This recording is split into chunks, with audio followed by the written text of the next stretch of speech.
Our first game of week 2 was a Thursday night football matchup between the Vikings and Eagles, where the Eagles took care of business, defeating the Vikings 34-28.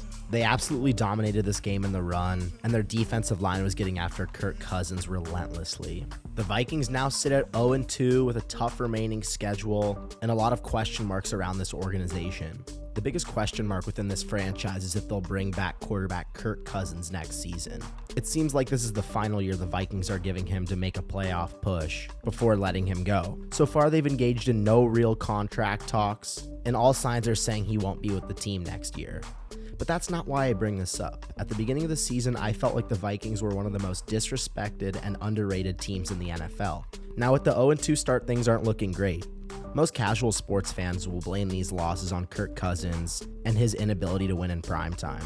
But I don't think Kirk Cousins is the problem. This Vikings defense is absolutely awful, and they were getting manhandled in the trenches against the Eagles. Last season, Kirk Cousins led this team to a 13-4 record, and if it weren't for their terrible defense, I believe the Vikings could have been an NFC Championship contender. Last year, this Vikings defense gave up the 5th most points per game and the 2nd most yards per game. And this unit doesn't look any better this season.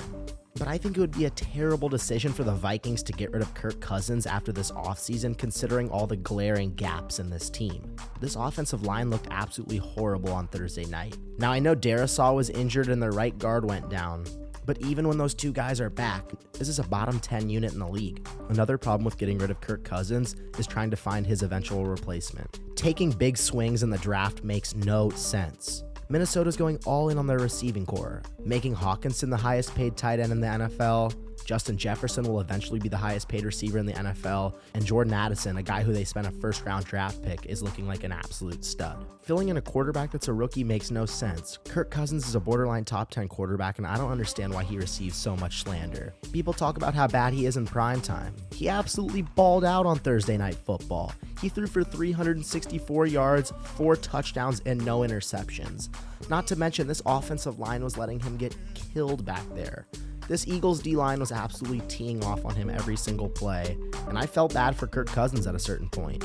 Now, I still think Minnesota can get back on track. They have a very talented offense that can keep them in every game, but it's going to come down to the play of this defensive unit.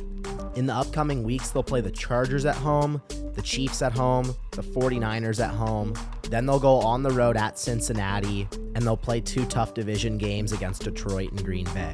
With how bad the NFC is, I absolutely believe the Vikings could still make the playoffs as a wild card contender, or potentially winning the NFC North. We don't know how legit this conference is, and if Detroit and Green Bay will both pan out. But this leads me to my final point with the Minnesota Vikings.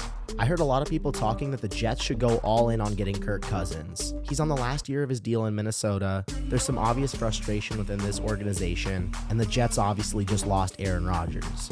If the Jets go out there and offer some draft capital for Kirk Cousins, and Minnesota's already on the fence with him going forward as their future quarterback, I don't see why the Jets don't go all out to get him. Kirk Cousins is a massively underrated quarterback, and I would love to see him play for a team that actually appreciates him.